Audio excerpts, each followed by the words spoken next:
Well, little kids are actually trendsetters. They really are early adopters of media. They don't know why something might not be someplace. They just think it should be there. Everybody's got stories of kids going up to a TV and swiping on it, like, why doesn't this work? It's broken. Because they're just used to that, right? It should do that. So one thing is that they have very high expectations, actually, so that's kind of a challenge. But I think that innovation for the PBS Kids audience, 2 to 8 roughly, is about being where the kids are, which I think PBS Kids does great in a delivery service system, right? Because there's PBS Kids video player, the station players, the series players, all of that, the streaming services. So that's a huge, crucial thing that PBS does, that public television does for us producers, is by creating that platform, that infrastructure, right? For us on the producing side, it's about looking at different formats for programs. So we have your typical half hours, which are built of pieces, 11 minutes, 2.5, a minute and a half. And I think that one of the big innovation things is just doing more short form content that can be consumed on mobile, that can be consumed in the times that families have, because families are super busy. So for Daniel Tiger's Neighborhood, for example, we have live action shorts that appear within the show. We also now have animated ones that are rolling out on social media, because even though our viewers are too young to be on social media themselves, their parents sure are there. And that's a great way for us to engage, and a really important way for us to engage with the parents of kids who watch Daniel Tiger's Neighborhood, Odd Squad, and Peg Plus Cat. And Odd Squad also did a whole digital series last season called OddTube, which probably many of you know about, and it was not just linear video. That's the thing too, is that it's about being on the platform. So what can you do? You can have comments, you can have engagement, you can have ongoing content in a way that's different than when you're producing 20 or 30 half hours over the course of a couple of years. So OddTube rolled out over a set period of 2 or 3 months, about 2 years ago, and it was shot in a really traditional kind of fashion to a great extent, with like a production schedule over a certain period of time, but pieces were designed to be more interactive, so those were shot as the content was rolling out so that they could fit into these larger stories. But we were able to engage with the viewers around, in Odd Squad terms, what kind of gadget should we have? So the kids were able to submit suggestions, and they made one. So it's about being responsive, I guess, is another way of innovating for kids. Interesting. And Adnaan, I wanted to talk to you kind of about, because for the past year or so, you've been working using media to get people interested in science. So like, what have you learned along the way? Like, what has that process been like for you? Well, it's been a lot of fun. So I'm the Rita Allen Foundation Fellow for Science Communication, which is a fancy way to say I binge watch TV all day long, saying that I'm studying it. But I can sum up what I've learned in a sort of pithy way, which is to say, if you're trying to educate a broad, non-elite adult audience around complex issues, whether it's science, economics, law, policy, the things that are in the news, a number of social issues, you're probably doing it wrong. And maybe that's a little bit of a theme from today, but it's a positive statement, not a negative statement. So there's decades of social science research that's pointing us in certain directions. And then the work that I've been making, I'm a producer, I'm not a researcher. And I've been making things like cartoons for adults, and comedy, and now fiction. And the whole idea is that there's this opportunity there that people have not explored, and I'm calling the area persuasive entertainment, which is what it sounds like. So there's 2 parts of that. There's persuasion, which you may say, that's scary, that's not what we do, but it is what you do. It is. It's the realm typically of advertising and marketing, and it hasn't been applied yet for education, but it could. And when I talk to social science research, they say, you're the first person who's calling me. I was hoping someone would call me and say, how can we use my advertising skills for education? It hasn't been done in a big extent. So there's that piece. And then there's the entertainment part. And that may sound counterintuitive, but entertainment value is one of those things that is primary when you look at all the sort of factors. What do people, when they watch television, when do they learn? It's when there's entertainment value. And that's sort of counterintuitive, and it doesn't really kind of match up to your intellectual thinking of what you're supposed to do is like fun and learning. I mean, this isn't for adults, it's not for kids, so it doesn't really sound exactly right. But think about it another way. So if you, so there's this idea from the early 80s that took hold that, from science communication, that if you want to, so it was like scientists who have the information, if they can only just impart their knowledge and wisdom and facts and information to the common folk, then suddenly they'll be enlightened and the world's problems will be fixed. We know that doesn't work. We know yelling at people doesn't work. I call that facts-plaining. It's if you're going from an A to an A+, yeah, people already bought in. You can kind of just tell them facts, kind of like what I'm doing right now. I'm just telling you stuff, and maybe you agree with me or not, but it's kind of easy in this mode. But if you're going from an F to a D, which is more of my interest, facts-plaining does not work. And what does work is entertainment. So that's sort of what I'm thinking about these things. And so this combined idea of persuasive entertainment also, because it's using mass media distribution mechanisms, you are still able to reach everyone, you're not limiting everyone, and you have a chance to reach a big and broad audience. And that makes me think of like, this might be kind of off, but from the outside looking in at this education media space, sometimes there's instances where it's dumbed down almost for the audience. Does that make sense? Like instead of like you're saying, it has to have this entertainment value. So how do you balance that line of like, making sure that it's still entertaining and educational, but not necessarily dialing it back or dumbing it down? Yeah. So there's actually a lot of levers that come from social science that some of them sound more obvious than others, but so storytelling is really important, and characters are important, and narrative is important.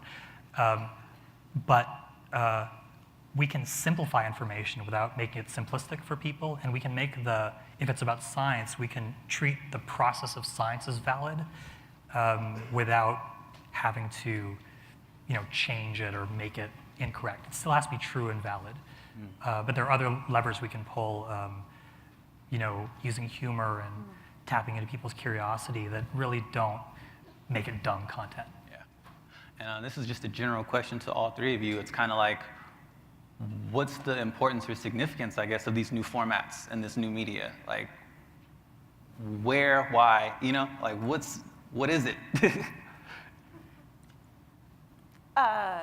Well, I mean, I think that the significance is that there are more opportunities to be able to engage with people, with kids, with general audience, that in ways that are meaningful, because people who are on Reddit all day, or people who are on YouTube all day, kids who are on, go to get my hair done, I see a kid watching Daniel Tiger on a tablet. I go on an airplane, I see a kid watching Daniel Tiger on a tablet. Like, people can consume all kinds of stuff. So that's one thing that's nice about innovation, is that it allows you to sort of find a way in to the content for anyone. So somebody who likes long format drama can really drill into Ken Burns when there's 25 hours of TV in 2 weeks. But if you're not into that, then you can find something else. So that's a good thing. And we as producers need to take advantage of that so that we can find ways to help people learn the stuff or find out about stuff that they actually would be really curious about if they knew that they would actually, if they saw it. You got to get them to see it.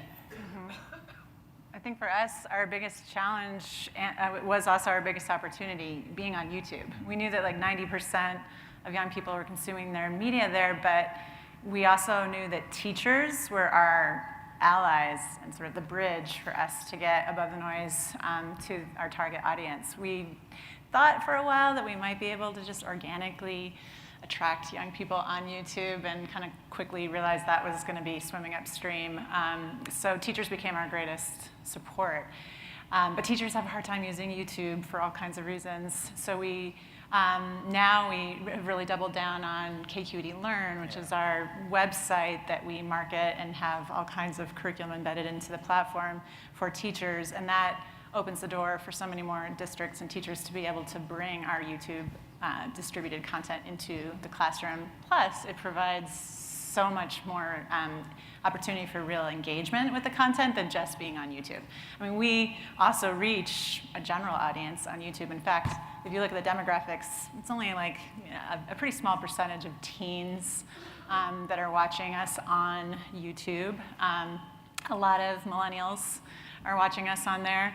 And the comments come from all kinds of folks. You know, we can tell from looking at the comments that it's a huge age range of people.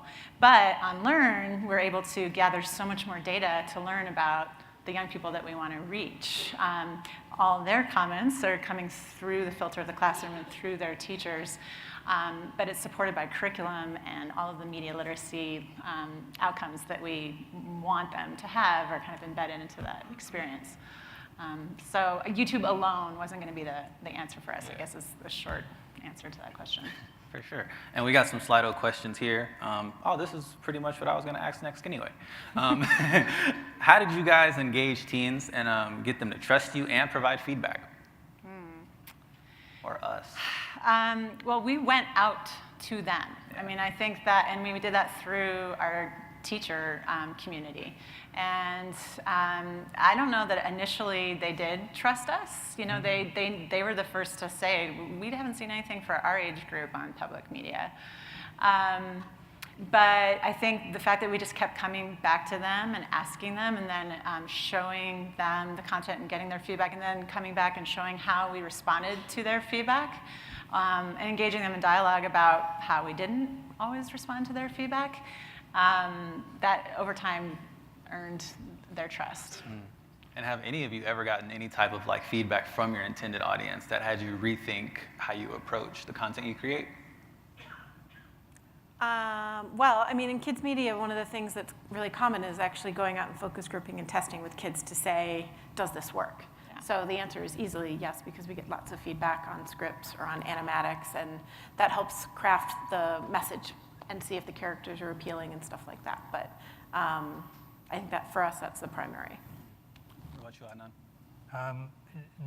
Not so much in my case, but actually, I want to just answer the previous question again because we, former job that I did, we made the first films ever made for Snapchat Discover.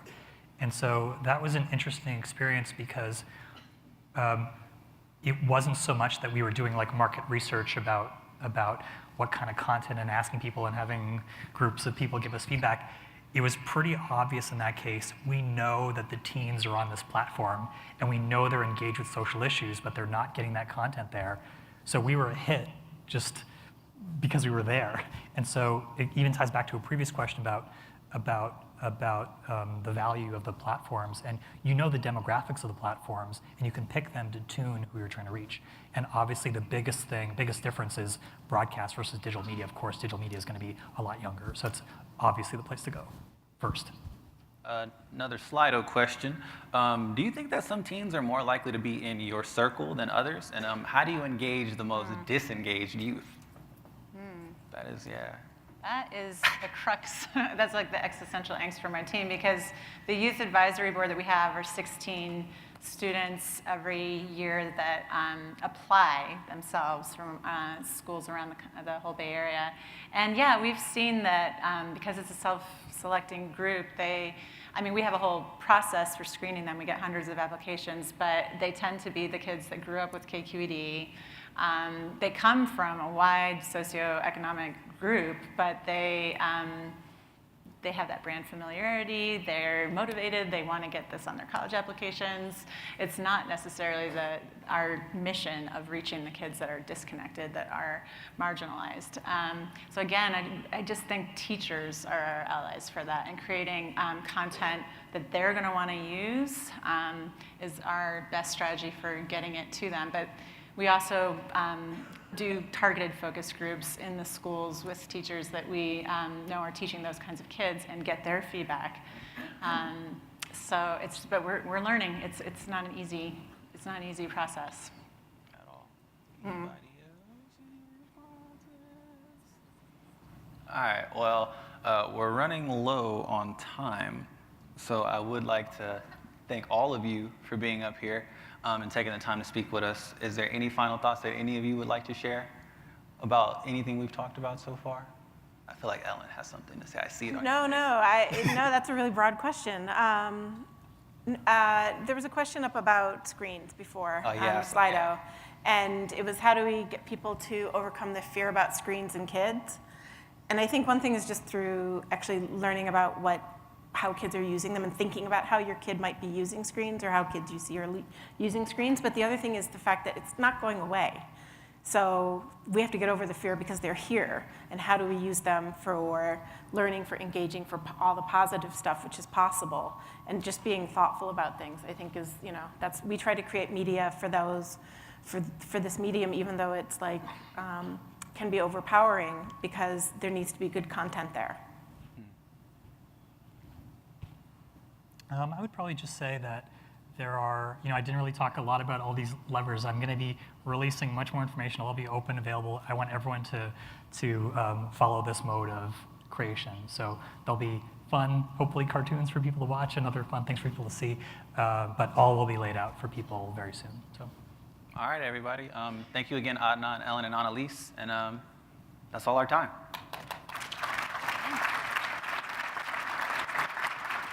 Yeah, they took questions away. All right. Okay, great. Bye, guys. 9 seconds to spare.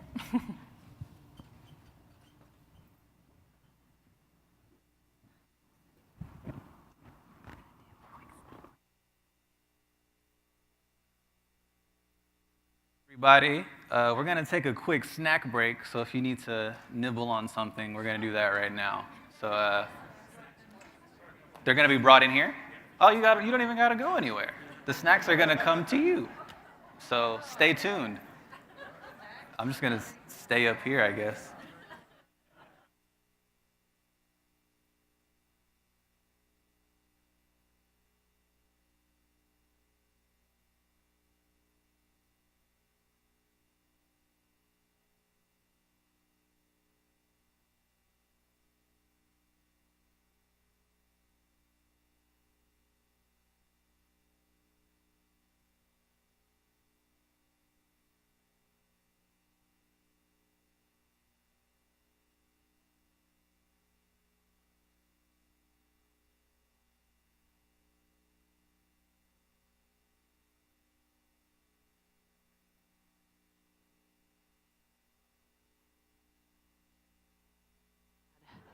Randy, hi.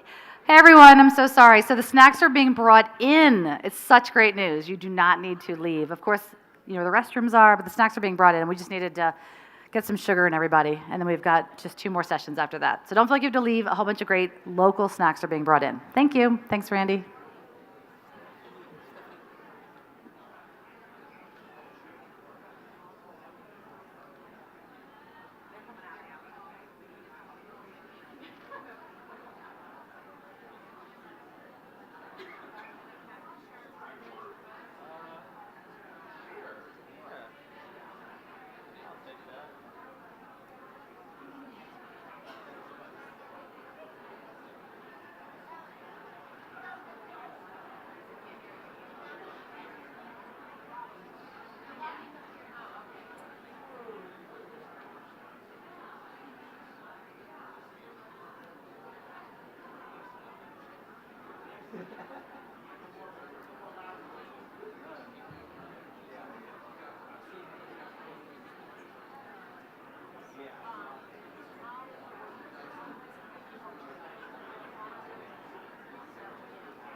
but Mike DeWine is the Republican nominee. Democrat Richard Cordray facing off for Ohio's gubernatorial seat. There's a lot of fire between these guys. It's clear he's moving up in the polls. Both DeWine and Cordray are close in polling.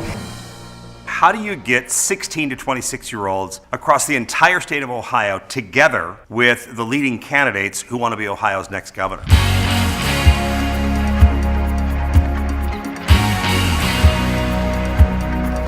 It's my pleasure to welcome everyone to American Graduate Talking Jobs with Ohio's Next Governor. Today's forum is a collaboration between 3 public television stations in Ohio, CET in Cincinnati, WOSU in Columbus, and WVIZ here in Cleveland. We were able to sort of triangulate the leadership at all 3 of those public media entities to use their resources to connect to the campaigns. We used web and social media platforms familiar to young people to connect them with both candidates. And then we produced a 1-hour TV special that aired on PBS stations in Ohio. My question is, would you support the rise in minimum wage? Could you all just raise your hand? How many of you have a job outside of school now? Whoa.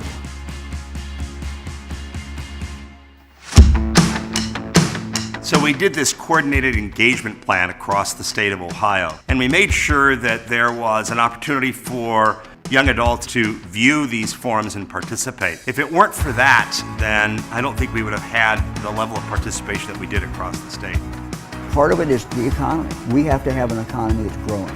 You know, often 16 to 26-year-olds are overlooked in most campaigns. And I believe that if your generation steps up and makes change this year, if you set that example in changing Ohio, then I believe we change this country. This really did was it gave a special, unique opportunity for 16 to 26-year-olds and the candidates to just have a dialogue, to hear each other, which we think is really at the heartbeat of the American Graduate Project. Ladies and gentlemen, please take your seats.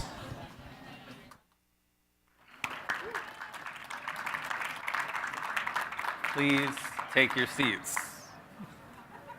One more time. Please take your seats. Is everybody doing okay? I know we're getting towards the end of the day. The snacks helped. Guys hydrated? We're good? No, I asked you guys a question. Are you guys good? Perfect. All right. So you guys just saw a local example of what it looks like to, engage new audiences and collaborate. Not with 1 or 2 stations, but with 3. So up here, I'm very excited to have this conversation. These 3 have a lot to say, and I'm interested in everything that they want to talk about. So first up, we have Nick Hauser from WOSU. We have Gloria Skirtsky from CET and Think TV. And then lastly, we have Mark Rosenberger from IdeaStream. So today we're going to, give it up for him. So today we're going to break down that kind of what you saw in that video, break it down into 5 parts, because it's a lot to break down. You're dealing with 3 stations, so there's a lot of moving parts that went into it. So first off, we're going to just jump right into it, I guess, and kind of talk about what can end up being sometimes the hardest part of the entire process, which is just the idea of it. So Mario, if you want to start us off, yeah, sure. Break down the idea. Absolutely. Really, before we came up with this idea, I think we did something smart, but incredibly boring, but I have to cover it because I think it's so key to successful collaborations.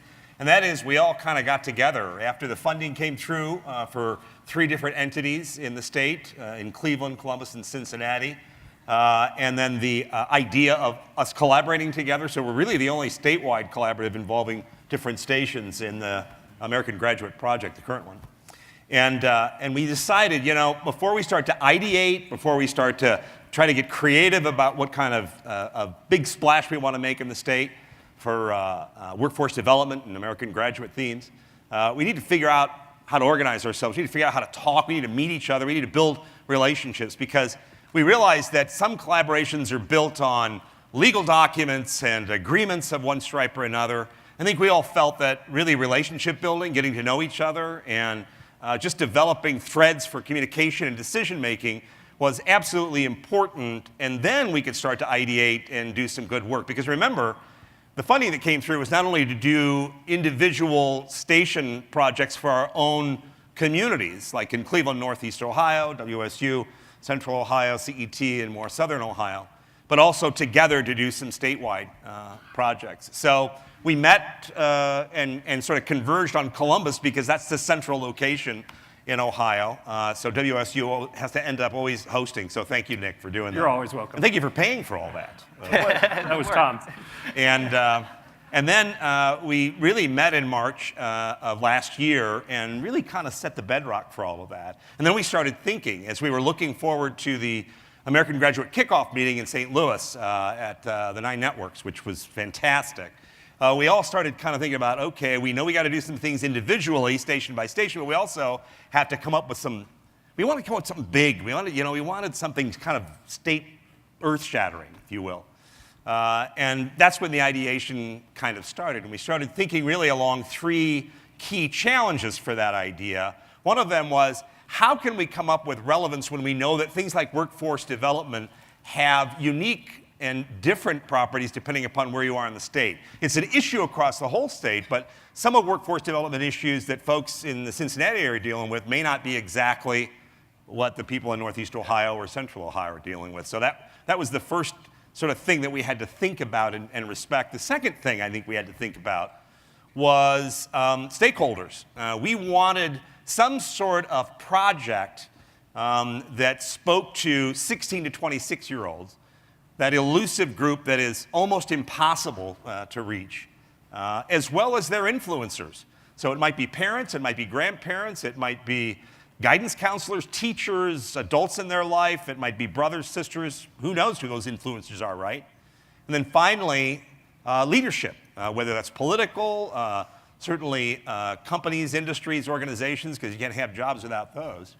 And so that was sort of the second challenge. And then I think really the third challenge was scope. We wanted to think big. We felt like the charge for American Graduate was not to go small, but to go big and be aggressive and think about something that would really make an impact throughout the state.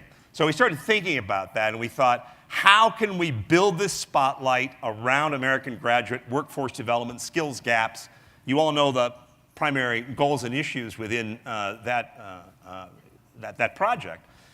Attract lots of people to it, and then hit on kind of those 3 things that I talked about. And after about a month, I'm like, I got nothing. I can't think of anything that kind of fits into, and we've all been there, right? Where it's like, nothing's coming to mind, and I feel guilty accepting my paycheck. I really need an idea. And so, then we sort of turned it 180 degrees. Rather than trying to build a spotlight for American Graduate, we started to think about, is there already a spotlight somewhere in Ohio? And can we pull American Graduate into that spotlight that's already there? And when we thought about the challenge of an idea and a collaboration along those sort of 3 challenge areas that I mentioned, that's when I think the light bulb, at least for me, when I was like, bang, got it.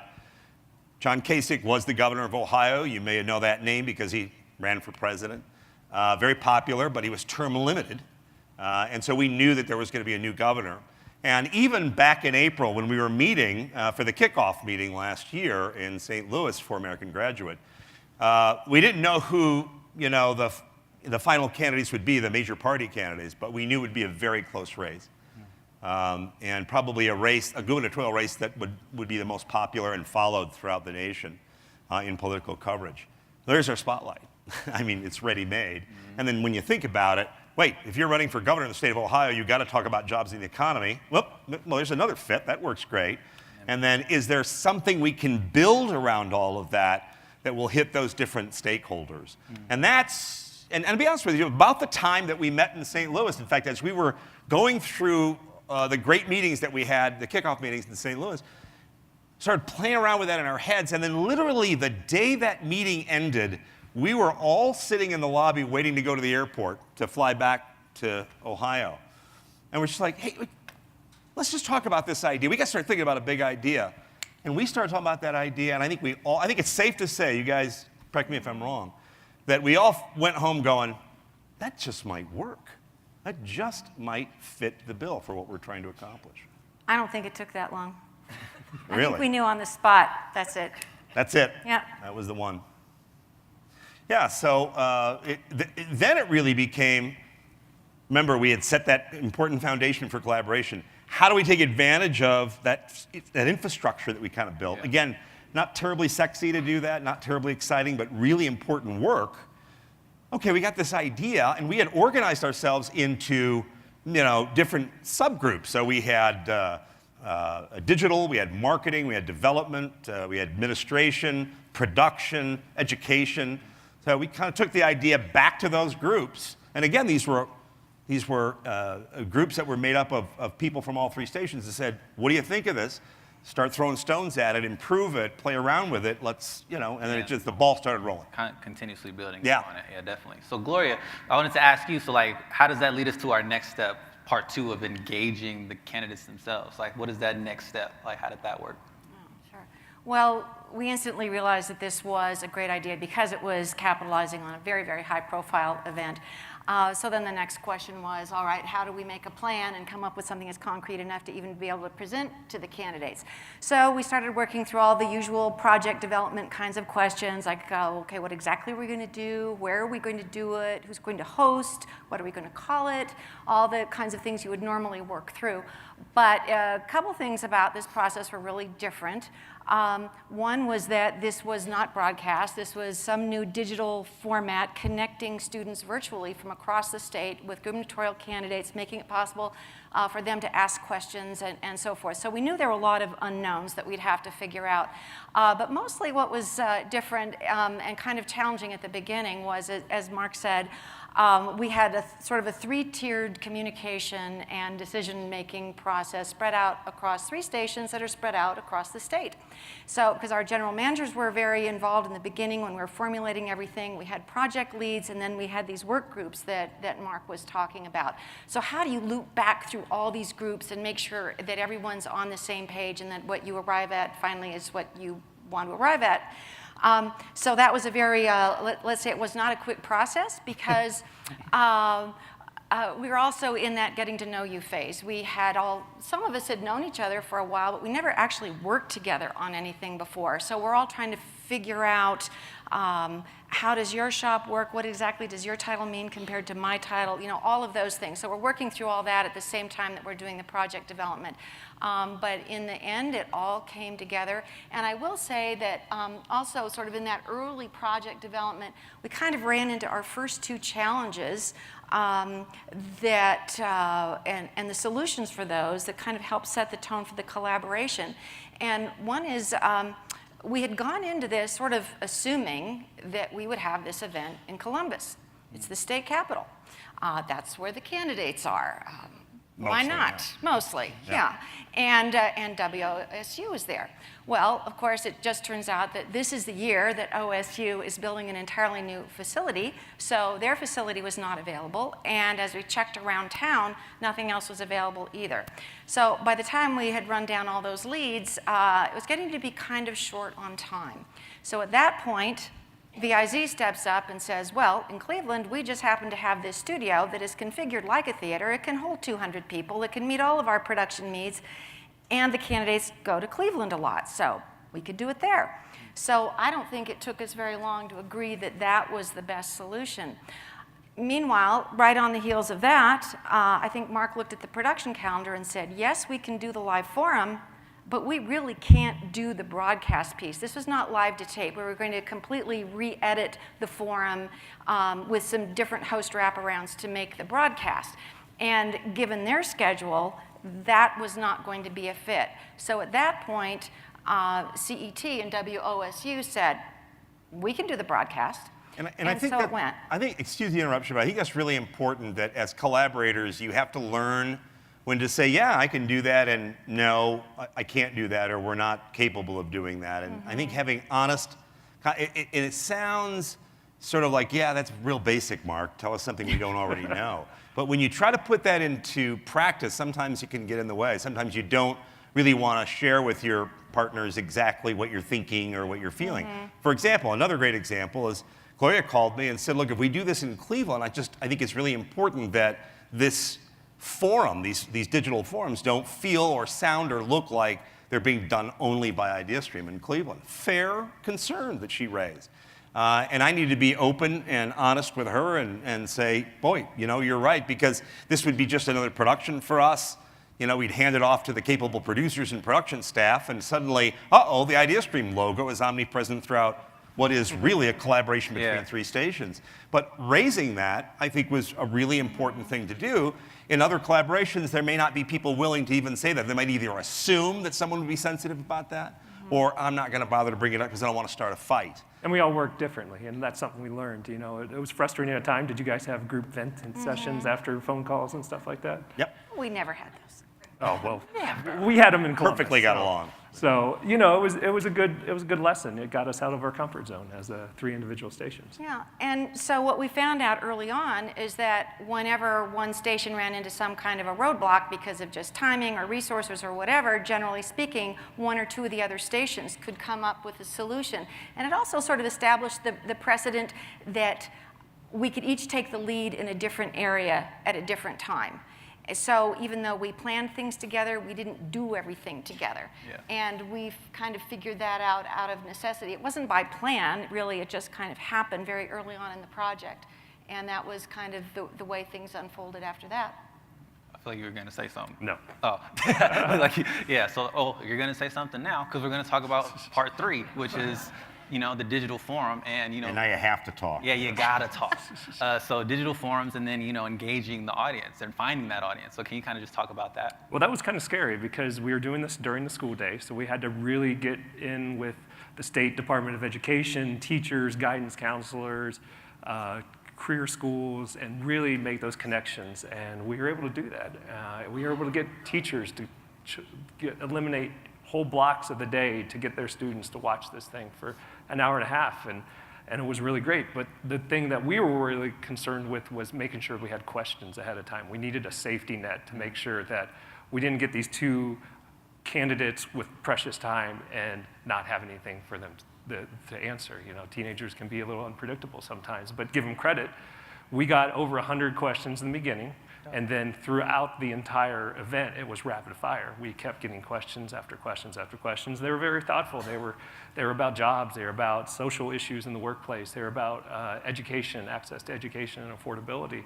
And what we did is we created that whole structure ahead of time. At WOSU, we have a Hearken platform, which is largely rooted in public media, but it's gone commercial now, and it's asking the audience what they want to know about, and it's led us to some really great stories that we've never reported. So we're able to spin up a special module for that and make it just for American Graduate that we can embed on each of our websites. And we didn't have one just platform. That was the big one, but we also, you know, we're concentrating on Instagram and Twitter and a little bit Facebook. You know, remember this is 16 to 24-year-olds, so they're not on Facebook. Their parents and grandparents are on Facebook. So that's another thing we constantly had to remind ourselves: what is the audience? The audience is younger, and we got to make sure we're meeting that audience. And it was really cool to see throughout the hour and a half, especially the first 45 minutes with the first candidate, the questions were coming in like crazy. We'd get them out of the Hearken platform, we'd get them off Twitter, we'd put them in a Google spreadsheet, and it would send it off to the producer to filter to the moderator.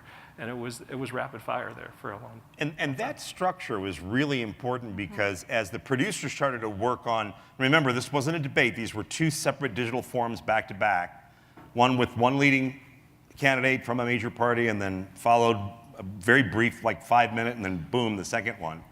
The producers and the host of the show had some very practical concerns. If you ever produce any content, this will resonate with you. It's like, well, are you just going to like let me look at hundreds of questions at once and decide? I mean, I can't do that. I'm a good host, but I mean, who can do that? So we had to set up with digital this whole back end that the students never saw, that no one ever saw except for the host and the producers, that sifted through all these real-time questions. Remember, we didn't set up one portal for everybody to ask questions. We leveraged the individual stations' existing Facebook, Twitter, YouTube, and web accounts. So we had 4 different accounts at 3 different stations. We had 12 different portals that everybody was using, and to your credit and to the credit of your digital team, you put together a way to kind of funnel all that in and then hand it to producers who then sifted through there and made decisions on the fly and then pushed those to a tablet that the host says, oh, our next question is from, and all of that process had happened behind the scenes in real time during these forums. that would have never happened if it was left, frankly, for WVIZ or IdeaStream to figure out. It was the power of that collaboration to really work together to the framework stitch that. That were created through using Slack as a way to collaborate and message each other in Google Docs. And it was great during when the candidates were on stage. You know, we were communicating back and forth. You know, that my peers in Cleveland and Cincinnati, to make sure we were all on the same page, that we were making sure all the questions were getting in if there was any issues. And then towards the end, when the questions were dying down, we let out a collective sigh of relief, an exhale when it was done, and just taking a deep breath. Speaking of questions, I want to make sure that you guys are submitting your Slido questions to us as we keep going, because we're going to definitely answer those towards the end. So make sure you're all doing that. Please and thank you. So, oh, sorry, go ahead. Yeah, I was going to say this just made me think about how over the course of the collaboration, just our working relationship sort of changed, because at the beginning it was all new. We're very kind of careful. We're kind of being very careful not to step on toes, ran everything past everybody. But then as we got to know each other better, it got to a point where about 3 or 4 weeks out, we were just trusting each other to do stuff. Like Mark calls up one day, I think we were only about 3 weeks out, and he said, hey, we have this great idea. There's this young artist who's a former graffiti artist, and he could create this really cool looking set. And we said, oh, great idea, go. And then, we still hadn't resolved what we're doing with the questions. And Columbus says, well, we can use this platform. And we said, great idea, go. And then it was right towards the end, we said, well, we have some CET, had thoughts on the social media and on promotions that more specifically targeted to teachers. And you guys said, go. And so we all just kind of went off and did our thing, and then we showed up on the day, and there was this fabulous set with fabulous hosts. All of our bazillion channels of technology were working, and we had a statewide audience, which had been a big unknown. So in the end, it all came together. And I think it was the message that I think we were able to deliver is that this is for you, 16 to 26-year-olds. This is not for your parents. This is not for business leaders, although they're interested in this. This is for you guys, and you are largely overlooked, often ignored in political campaigns for a whole variety of reasons, some good, some not so great. And we wanted to build that especially for those 16 to 26-year-olds. And I think that really resonated with them, that they felt like, wow, okay, so one of these two is more than likely going to be the next governor, and I have sort of a 40-minute meeting with them where I can use a digital platform I'm comfortable in, not their choice, this is where I like to live.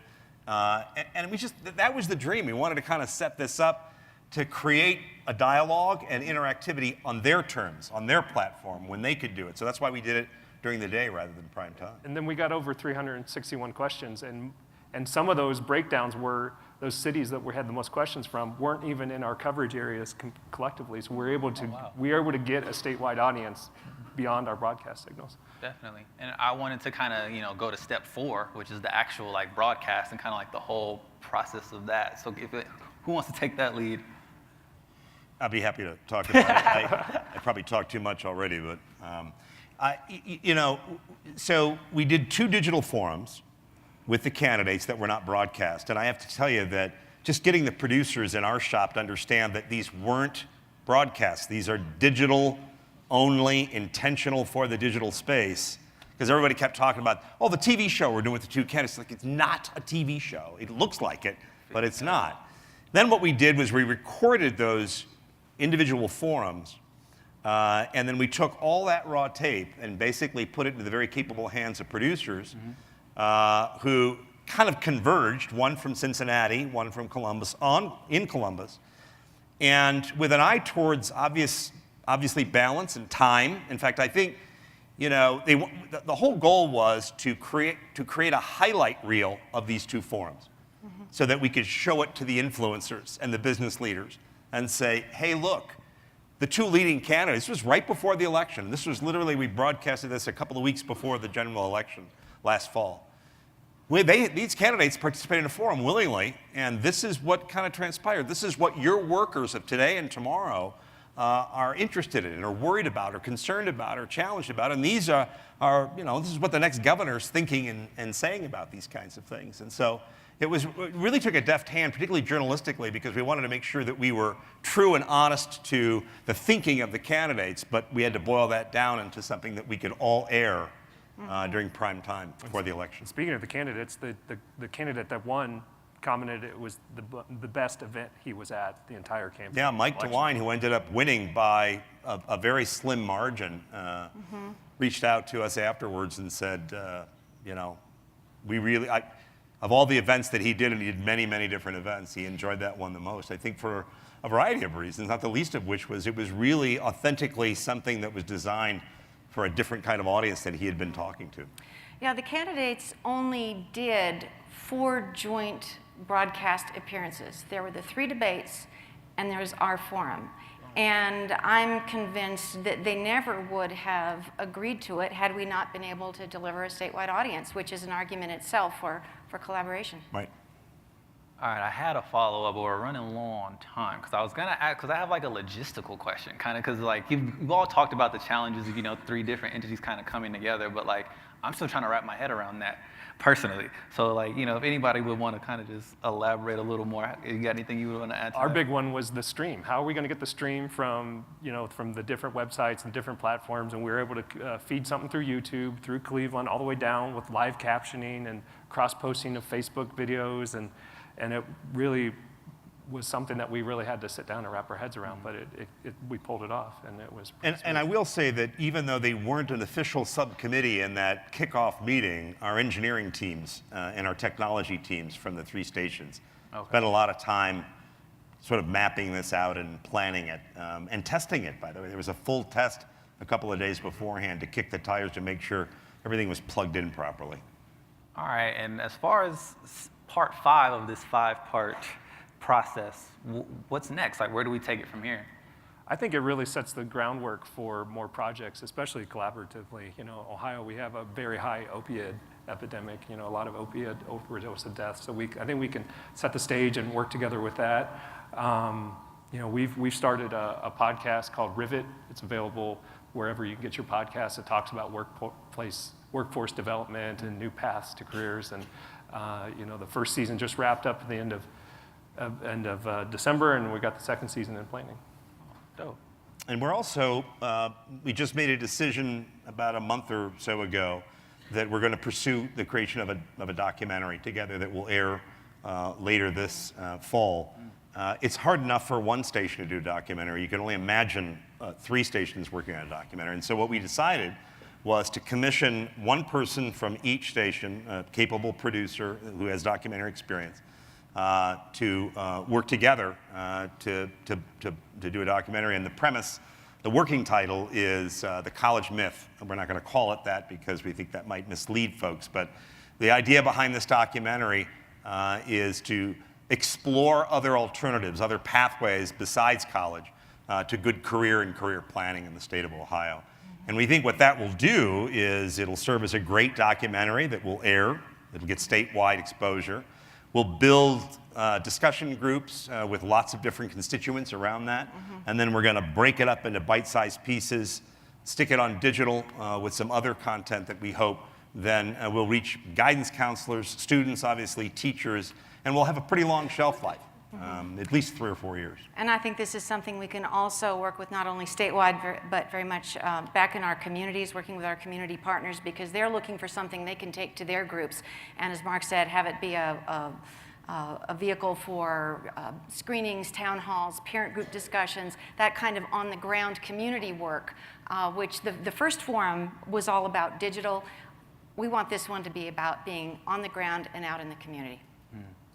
And it looks like we got some Slido questions. So going to jump right into those. So was there something you learned by collaborating that changed how you now work at your home stations?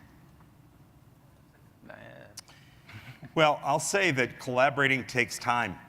And, that old adage,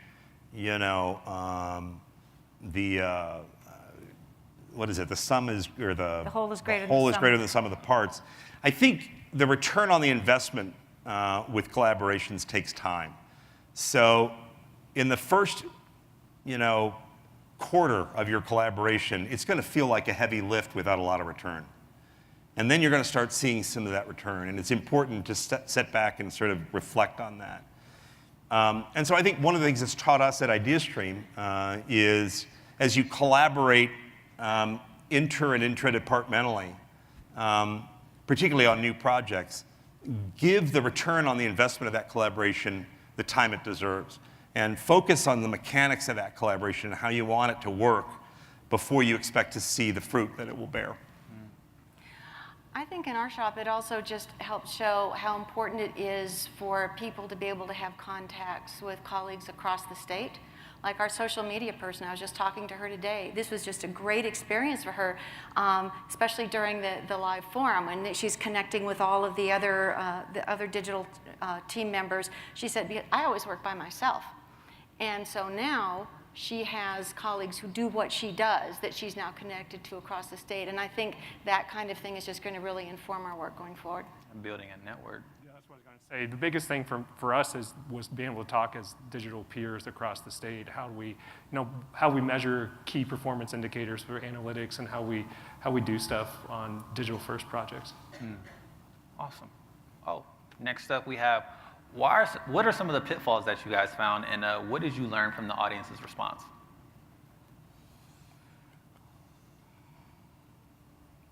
Oh, this is a good one. Yeah, well, as far as pitfalls, I think time, as I mentioned it before, I don't mean to sound like a broken record. I also think being thoughtful about decisions, and when you're not, own up to it. There were some decisions that were made that probably should have been made collaboratively on our part at IdeaStream that wasn't, just because of time and pace, that may have ruffled some feathers. And on retrospect, I think, recognizing what decisions really need to be collaborative and which ones don't, and for efficiency if nothing else, is certainly a pitfall.